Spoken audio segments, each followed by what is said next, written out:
এখন যুবকদের মধ্যে মৃত্যুর হার বেড়ে গেছে কেন? আমাদের মধ্যে যুনুব, গুনার গুনাহ। মুরব্বীদের হারে যুবকরা বেশিরভাগই গুনাহে জড়িত আছে।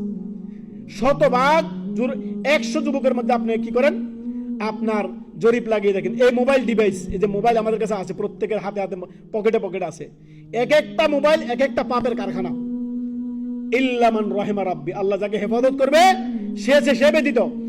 এই মোবাইল আগের জমানায় আপনার ওই টেলিভিশন বা অন্য কিছু খোঁজা লাগতো পাপের কর্ম করার জন্য। এখন প্রত্যেকের হাতে হাতে পকেটে মোবাইল রয়েছে। এই মোবাইলকে বহন করা যতটুকু সহজ হচ্ছে আজকাল, এই মোবাইলের গুণাগুলো, এই মোবাইলের ফিতনাগুলো, এই মোবাইলের অন্যায়গুলো, এই মোবাইলের পাপাচারগুলো বহন করা হাসরের মাঠে আল্লাহর কাছে বহু কঠিন হয়ে যাবে। আল্লাহ যদি আমাদেরকে হেফাজত করেন, আল্লাহর কাছে দোয়া করেন আল্লাহ যদি মোবাইলের ফিতনা থেকে আমাদেরকে হেফাজত করেন।